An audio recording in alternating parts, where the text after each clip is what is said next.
Here we go.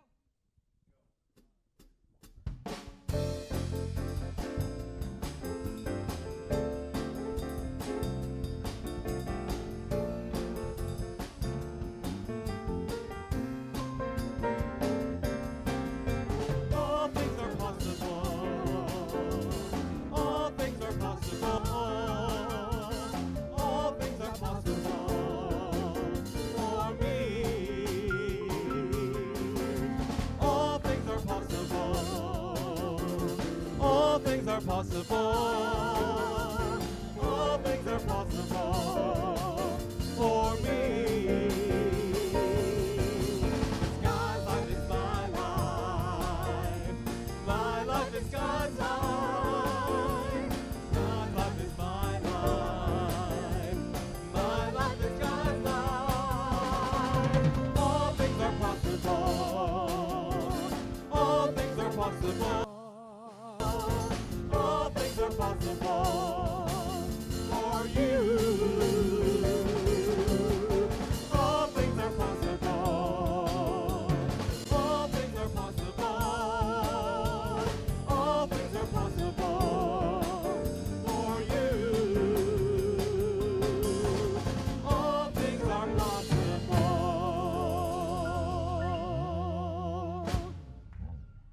Woo! Candace, I'm so happy you're with us this morning. This is Candace Stowers. We are so happy to have you here. Yay! Thank you, Oscar. My darling, what does spiritual practice mean to you? Because the whole month is about practice, practice, practice. What does that mean to you, spiritual practice? So for me, I love nature. And so I do a lot of contemplation in nature, being outside, running and walking with my dog. My husband and I do a lot of camping.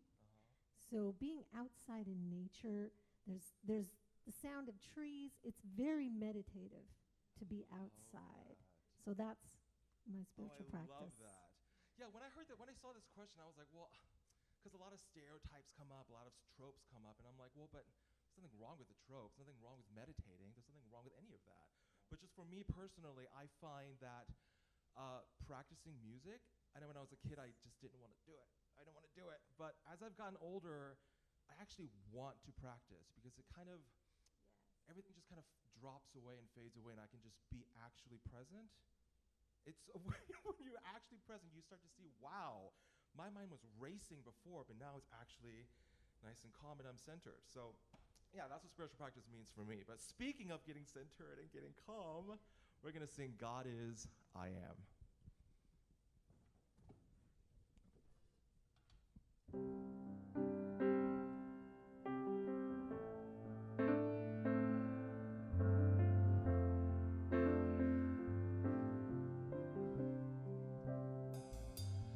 God is, I am, right here, right now,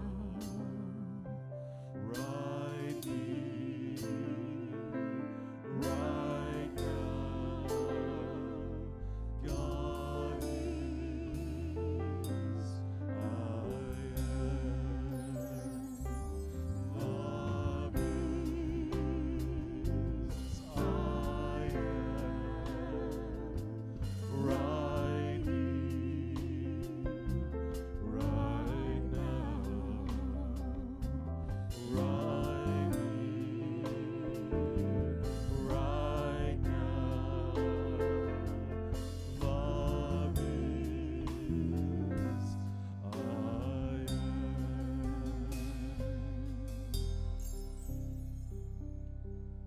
In this moment, love is. In this moment, there's a recognition of the ground of all being, the one life, the one love, the one power. It is that divine oceanic substance that is everywhere present. For there is no spot where this presence is not. In all the cosmos, in all the universe, and every tree, blade of grass, new baby chick, the wings of a dragonfly, to a comet going across the galaxy. All of this is an expression of this glorious life known as God, Spirit, the universal presence, the thing itself. And this one life is a life of abundance, of wholeness, of peace, of clarity, of creativity and beauty, and so much more. And as I recognize that this is what this presence is, I absolutely know that I am that. I am. I am this divine oceanic substance showing up as this one only to be revealed individualized masterpiece of this life. That is what I am. That is who I am. And that is what each and every one of us is as well. God is. I am. And it is from this place that I speak the word, the one word, not two, only one. The word claims and declares that our spiritual practices moves us in the direction of this truth, moves us in the direction of this recognition, this unification, and this realization that the word as me, as spoken, is made flesh, that any spiritual practice that we each do takes us deeper into the awareness that there's only one thing occurring, and we are each it, a part of it, and we come from that place of love, of peace, of clarity, of wholeness, of beauty, of creativity, of divine right action taking place. With every breath, I know. Join me in knowing, I know, God is, I am. And so I release this. I bless it, for it already is so. The Word is made flesh, and so it is.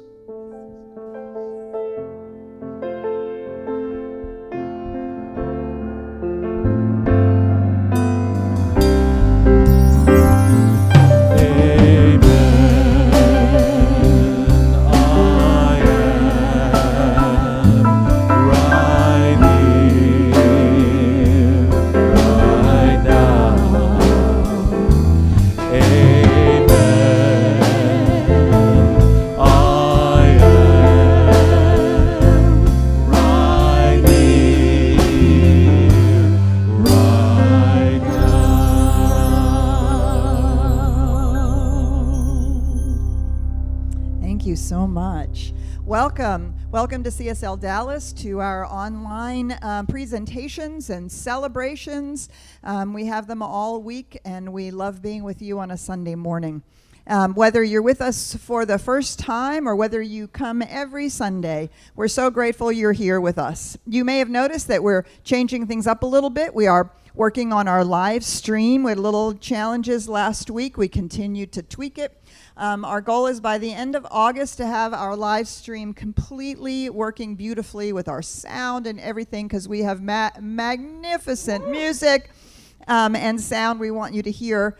And we're truly grateful for Jason and Ryan and Richard making all the technology happen there in the background. So we really appreciate your patience and your allowing yourself to be inspired, and that you've given yourself the gift to be with us. If you're new with us, you can always sign up for our email news on our website, csldallas.org. And there you will find our purpose statement. We are radically inclusive, spiritually progressive, transforming lives. That's who we are. That's what we're about. And you are so welcome here. we're happy you're with us this morning. I love it. One of the things that I'm so proud of that I get to belong to this community is even during a global pandemic, we are still tithing, and not just that, we are tithing into our community. We are still supporting nonprofits like eQuest and the Cardboard Project. Here every day at CSL Dallas, we're not messing around. When we say we are here for you, our community, we actually do mean it. And it is only possible because of your financial contribution. So usually, if I heard about the August dip, well, let me tell you something, that doesn't happen here. We ain't got no August dip, and it's because of you. So in this moment, right here, right now, we invite you to give generously, give freely to CSL Dallas, because we got your back, and we know you got ours. So also because of your giving, we're able to bring in incredible artists around our Metroplex. So today, this morning, you saw her earlier, we get to hear Candace Stowers sing In the Silence.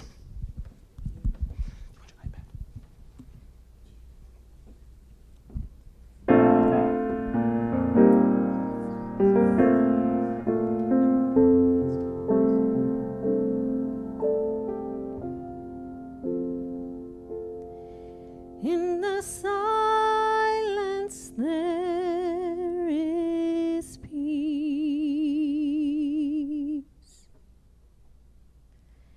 In the silence there is unspoken joy. In the silence there's release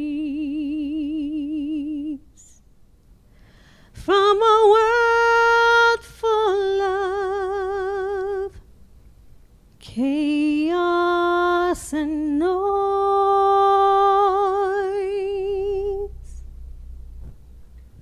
So I wait for these precious moments when I hear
You know, the silence can be a place when we rest in that silence, and whatever form that is, like meditation and opening up, things, new awarenesses can come about.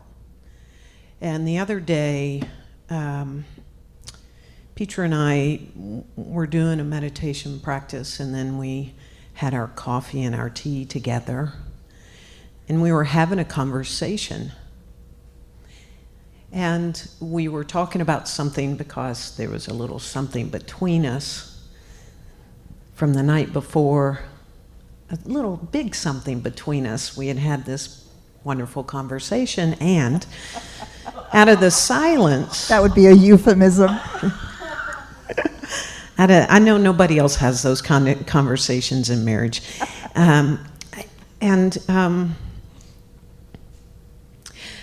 I was talking with Petra, and I said, okay, I have to say that my mother was not ever satisfied in any moment. And I was sharing with Petra, like, my mother, she just wasn't ever satisfied with anything. No matter what was going on, it just wasn't good enough, or whatever it was. And I shared with Petra a big fear that I had. And that fear that I was feeling in that moment, and from that discussion the night before, was that Petra was not ever going to be satisfied in certain ways. And as that came out of my mouth, because I was, projecting that onto her, I had what Oprah would say, a big ass aha moment. And my world got rocked, and I started crying with this cracking open, this new awareness inside of me. I couldn't even speak for a while. I had to catch my breath and be able to share with her what just happened inside of Karen through this awareness. And it was like, oh my God, I'm the one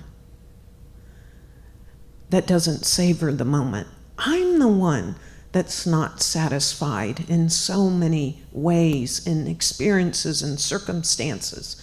I'm thinking of the next thing, or the next moment, or only if this. And I just went, well, I know where I got that from, but I'm also now, instead of having, up until that moment, having that awareness, I was doing, you're the problem. And I had to realize, and I'm still cracked open about it because this just happened this week, that this is a spiritual practice that I must take up, is to savor the moment, be satisfied of this moment right here with you. Nothing else is happening but right here, and begin to practice this savoring of these moments, every moment. But it was through self-awareness that I got cracked open. Yeah, and so important for us to have these moments, right, and allow ourselves to have these moments, and whether it's in relationship or whether it's wherever we're having the moment of that self-awareness, right? And Karen was really able to identify that because she practices. She practices all kinds of spiritual practices. We, as a couple, practice spiritual practices. Self-awareness is, in fact, one of our 10 fundamental spiritual practices that we teach here at CSL Dallas and in the Science of Mind. And without the ability to become self-aware, we don't notice that we're projecting. We don't notice that we're still playing out our childhood patterns. We don't notice that we've taken it on and are now living from a place that we don't actually want to be living from. right? And then we have the opportunity for this enormous awareness. And so that's what we're talking about all month in the month of August. Practice, practice, practice.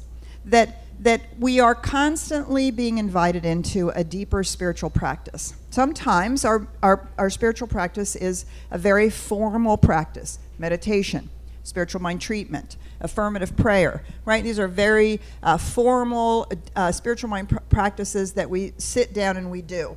But as you heard Oscar and Candace share, there's also what I consider informal spiritual practice, which is equally as important spiritual practice, and it's the day-by-day, moment-by-moment practicing of awareness, of self-awareness, of being in nature, being with loved ones, all those ways in which we are paying attention to whether or not we are aligned with spirit, whether we are living a life that is aligned with love and allowing God to be the I am that I am, or whether we're off on some other way of being that doesn't really serve us as well. And so practice, practice, practice. Now, in the Science of Mind, Centers for Spiritual Living has sought to articulate what our principles and practices are and how we engage with them. And so we're going to be talking a little bit about that today to kind of ground this whole month.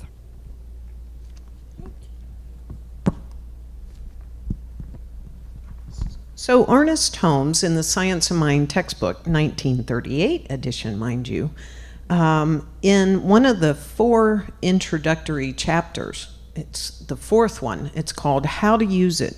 It begins this way: how to use it. Very important. He says, one of the great difficulties in the new order of thought is that we are likely to indulge in too much theory and too little practice. As a matter of fact, we only know as much as we can prove by actual demonstration. That which we cannot prove may or may not be true, but that which we can prove certainly must be and is the truth. Yeah, and so this is why in the biblical, in the Christian tradition, it says, "Prove me now," right? We're proving that a life aligned with God, a life lived in the context of our spirituality, does in fact make a difference. And we don't want to just talk about how the theory. We don't want to just talk about how nice it is to think that we're a part of the whole and to think that the trajectory of life is actually toward good. And I mean, these are all lovely things to talk about and think about. But if we aren't actually practicing it, it's not going to make a difference. Yeah, and I really love in putting Science of Mind principles into practice. Over these 15 some odd years that I've been studying and practicing, I know this one's true because I've proven it. I know abundance is true because I've proven it. I know, et cetera, et cetera. And it's because I've put it into practice that I have more belief that it's true. And with that belief, from practice, then that belief gets bigger and on and on and on, and I'm like, no, this is true. And so sometimes I come across like, I don't know, arrogant or whatever, because I just undoggedly, this is true. I know this is true because I've demonstrated it. Yeah, and one of the things about practice, right, is we often associate practice makes perfect, right? And yeah, that's one way that we can think about it. Practice makes perfect. We've proven it to ourselves, and we are now unshakable in our faith. We've proven that being in alignment with spirit makes a difference. To me, that's only one side of the idea of practice, because spiritual practice is an ongoing practice. So when we think about practice in other ways, we can think about practice as learning a skill, demonstrating that we know that skill and how to use it. And ultimately, it's about living that which we are practicing, that which we say we believe. spiritual practice becomes then a way of life. It's not something that we're trying to, it's not only that we're trying to learn a skill, it's not only that we're having a particular experience or arriving at some accomplished place. It's about living out of mastery. And I loved it when Oscar said he didn't used to like to practice music, right? But now he practices music because he's in his mastery of it. And it moves him into a different place. And there's a practice of alignment, of oneness, of total engagement of our whole being and our whole sense of who we are. And when we're in mastery, we're constantly honing our craft. It's not like we've arrived and we're never going to do it again, right? It's like thinking we're going to go to the gym, we're going to work out for a year, get all buff, and then say, okay, I've arrived. Good, that's good. Now I can eat what I want and do what I want for the rest of my life. Yeah, right? Not so much. So we have to keep engaging with that. And so there's something about spiritual practice that isn't practice to acquire, and it isn't practice to accomplish. It's practice because it's the dailiness of staying engaged with our craft. And what is our craft? But spiritual living. That's our craft. Yeah, so, all right, so this practice that I'm taking up called savoring the moment, I'm really grateful that I'm not having to go it alone. So I know most of you know that we have a beautiful granddaughter who's just over 3 months old, REFA wise, and she's helping me savor the moment. I'm not having to just like do this alone. So every time that I'm with her, because she actually, I can't get away with anything with her. You know, she might be on the little blanket on the ground and she's just smiling and we're locking eyes and I'm savoring the moment and it's going so well. I mean, really, it's like I'm fully present and I'm savoring the moment because she's smiling at me and I'm singing to her and all this. And then I'm like, then guess what? I have this thing that I've not done my whole life called savoring the moment. And then I go, okay, yeah, she's good right there. And I pick up a device and I'll start, looking at something. And she doesn't like that. She wants my full attention. And she will start talking to me and let me know, like, no, you're not savoring the moment. You're not here. You're with that thing that looks like a phone. She already knows what it is. And she knows it's taken me away from her. She don't like that. And so she's truly helping me learn what savoring the moment and being fully present is all about. So thank you, REFA. I want you to watch this somewhere down the road when you hear about me talking about this device. And so that's another way. Do you see that's another way of practicing, right? So again, an informal but very conscious way of practicing. And so I think that's a big piece of it, is when we are consciously engaged in spiritual living, we are practicing it, which means we are seeking to live it more and more and more. And so when we talk about practicing, like what Karen, all of the examples that Karen has shared with us is actually in alignment with the second spiritual practice that Science of Mind, that Centers for Spiritual Living has articulated for the Science of Mind. And it is the practice called practicing the presence. Practicing the presence. And so practices, let me back up a little bit and say practices teach us how to and provide the means to apply the principles in our lives. Right, so we have the principles that we teach in Science of Mind, but it's not enough to just know them. These practices include primary methodologies that we teach in our classes that we use to apply our principles. Each practice may help us apply all the principles, But each practice is associated with specific principles that it really helps us to dive into. So we talk about principles, practices, and methods. The principle is the fundamental truth or proposition that serves as the foundation for a system of belief, behavior, or chain of reasoning, right? That's the theory part. Super important, but not enough. Practice, the application or use of the principle as opposed to simply theories relating to it. The application or use of the principle in our lives, not just being able to talk about it and say how wonderful it is. And then the methods are procedures, systematic procedures or techniques or modes or tools that are applied so that we can practice the principles.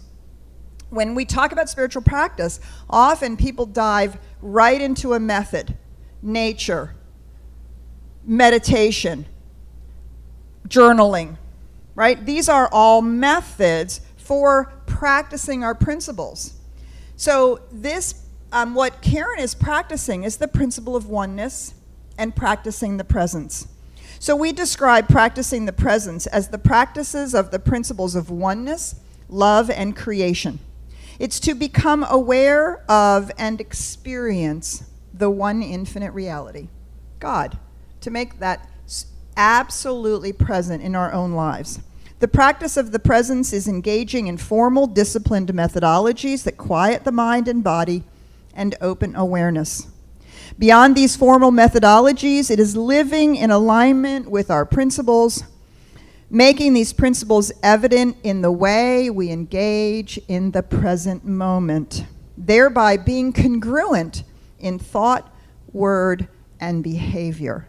Do you see, it's great to say we're one, and it's great to say that we're showing up as love, but if I can't give my granddaughter the presence that she wants and needs from me because I'm so busy reading my devices, I'm not actually living the theory that I say is so important, right? Do you see? And so it's the bringing all of these things together. Now, the formal methods that we talk about for practicing the presence are meditation and mindfulness and visioning. But there are also these powerful informal practices that allow us and invite us into the moment. Because when you're present with your grandchild, you see God and you see love.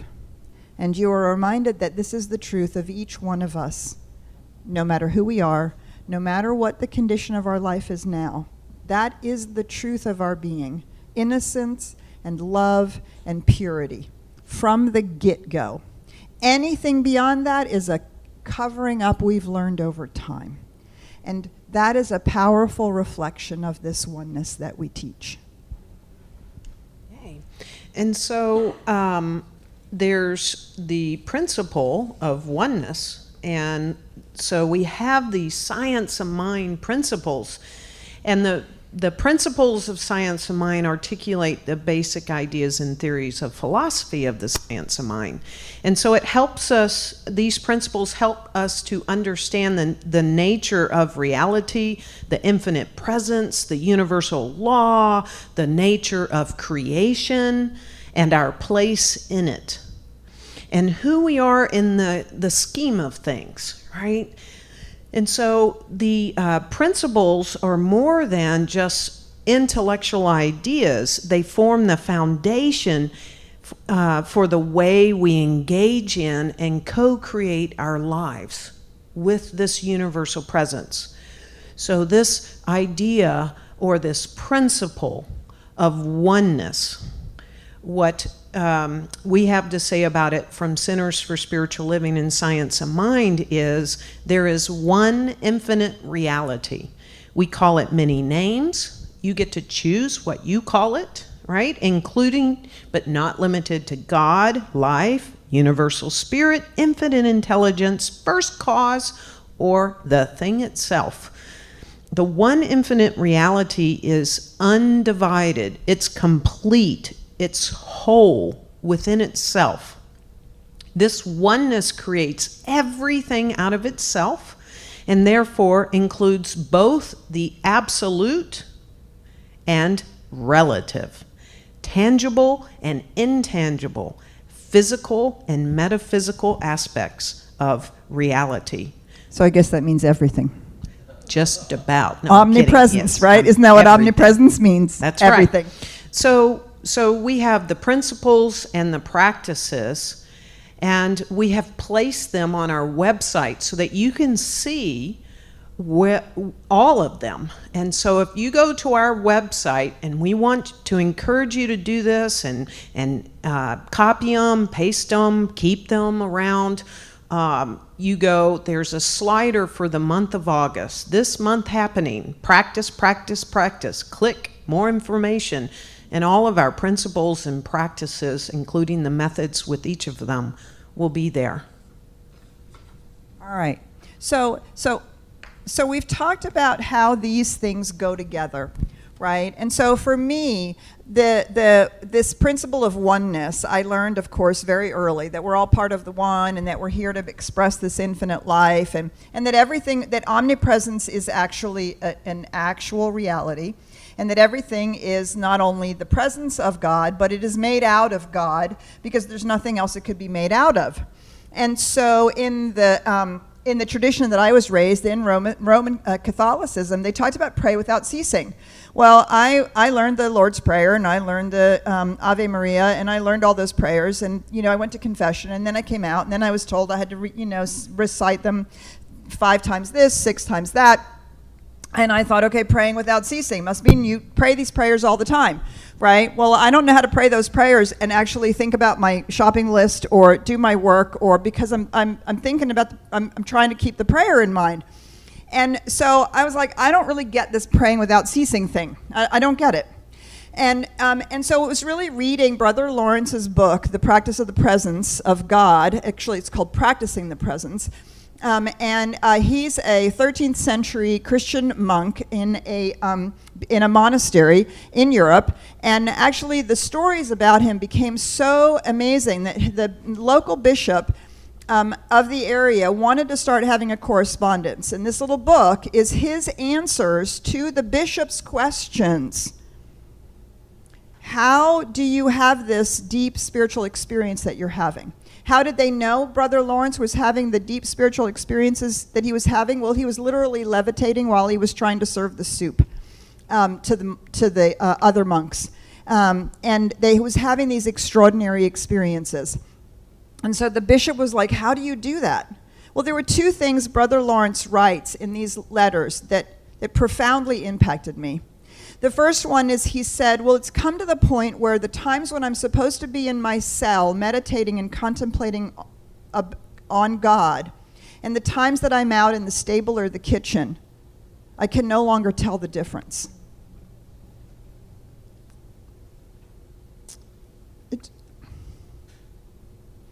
To walk around in daily life knowing that everything that's happening is God making itself manifest. He goes on to say this. He says, I cannot pick up a straw cleaning the kitchen. I cannot pick up a straw without realizing that that is God picking up that straw. I thought, I want that. I want that. I want to walk around in the world like that. I want to walk around in my life like that. I still couldn't bend my mind around praying without ceasing. What in the world does that mean? Do I have to be all pious and holy and always speak in a quiet voice? And can I never swear ever again? And do I always have to be nice? What does that mean? What does that mean? So here's the practice that I developed for myself, and I know it's going to sound really silly, but it made all the difference in the world to me. So I thought, praying without ceasing, okay, as near as I can tell, that means that wherever I look and whatever I look at, whatever I see, I am seeing God. If that is the fact, then I can look at this piece of paper and say, God. I can look at this and say, God. I can look at this book and say, God. I can look at the floor and say, God. I can look at the sun and say, God. I can look at Karen and say, God. And I can look at the monitor and say, God. And I can look at the news and say, God. And I can look and God and God and God. And at first I started doing that and going, well, it looks like a chair to me. I don't really get it. God. Okay, God. Well, this is like, I don't really know. God and God and God. And I mean, we're talking days and weeks. God and God and God. And then all of a sudden it was like, God. God. God. And it became a question. God. It became a question. How is this God? How is this God? How is this God? How is the floor God? How is the sun God? It became a question. That went on for some extended period of time until all of a sudden it was like, God. God. God. God. God.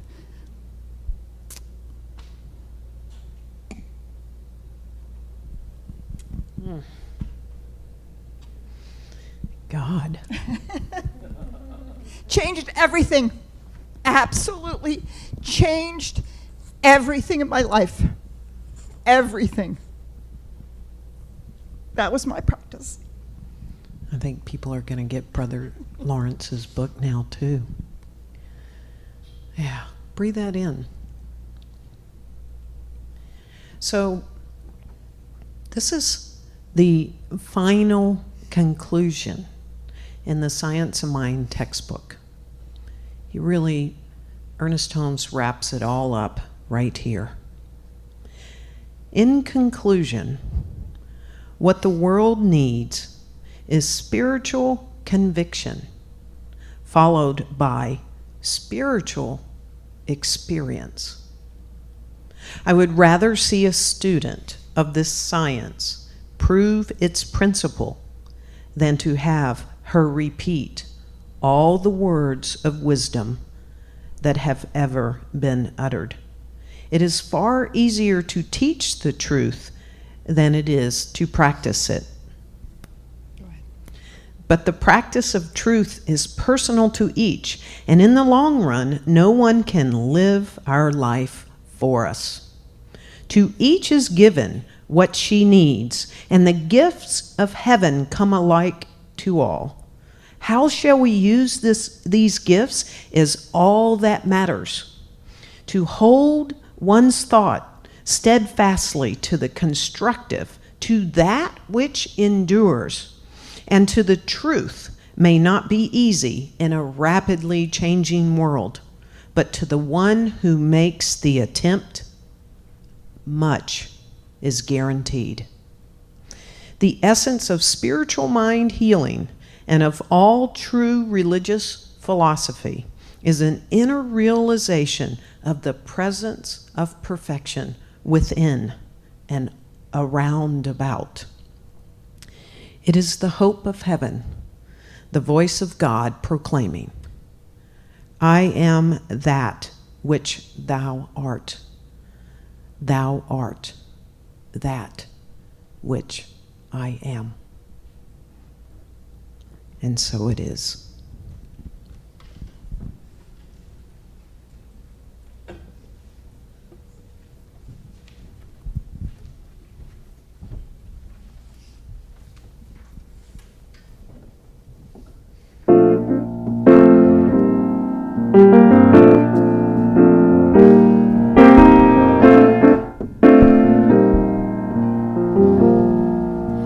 Paradise was found this day. I saw it looking through your eyes. I felt who I really am. Through with all the shallow lies, I know what I'm meant to be, and I feel it deep in my bones, deep in this love that we share, and lets me begin again. That's why I'm singing.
begin again. And you'll be singing. Look of love renews me, makes me wanna fly. Oh, your look of love lifts me. I can touch the sky. I know what I've been missing. It's been here all the time, and it lets me begin again. Oh, you'll be singing. Look of love renews me, makes me wanna fly. Oh, your look of love lifts me. I can touch the sky. I know what I've been missing. It's been here all the time, and it lets me begin. It lets me begin again.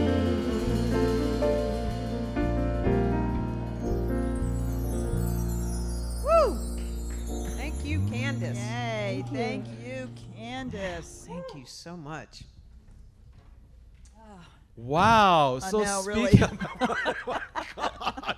So speaking of practice, you guys, starting August 18th and the third Tuesday of every month, we are starting a new circle. So this will meet online, a Zoom mindfulness circle. The point of this is to help all of us practice together and to start a daily meditation practice to elevate the consciousness of CSL Dallas and the world. So I hope you'll join us. Yes, and if you feel like you're home, no matter where you live, whether you're in the Dallas Metroplex or not, and you want to be a part of this community and be an official member, we have an online new member class. We actually have members that don't live in Dallas. They have taken this class, they've become official members in our community. So that starts Sunday, September 6th for 3 consecutive Sundays, noon to 1 p.m. Central Time, led by our amazing practitioners, Christine Volkmer and Sherry Wood.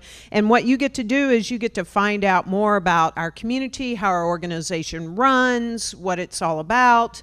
And then also, after those 3 Sundays, if you feel, yes, this is really yours to do and to become a member of CSL Dallas, we have new member Sunday following that, and we get to celebrate you, and you then get voting rights to our elected leadership positions, and we have new member only events. So we invite you to become a member of this incredible spiritual community. Yes, and to continue to help deepen in your spiritual awareness and practice, Reverend Kieran is doing starting a class in September called This Thing Called You, based on Ernest Holmes' book, This Thing Called You, which could potentially be one of the most inspiring books ever written. It's a great place to start in the science of mind if you aren't really familiar.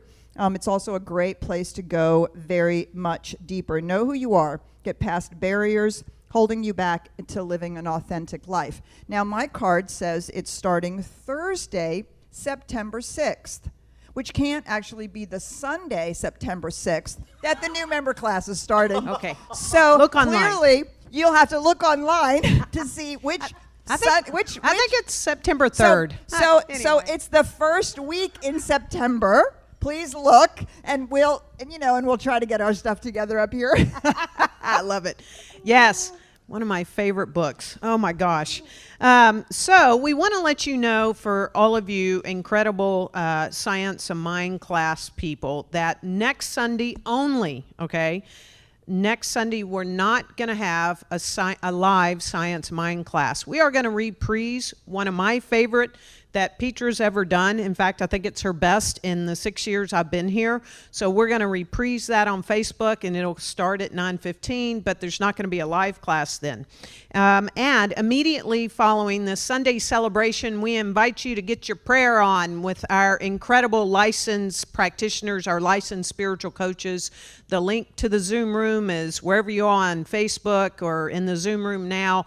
There's a specific link, and you get one-on-one breakout rooms, your private time with our practitioners. So let them speak the word and manifest something really good or help you move through something right here, right now, as soon as we sing this out.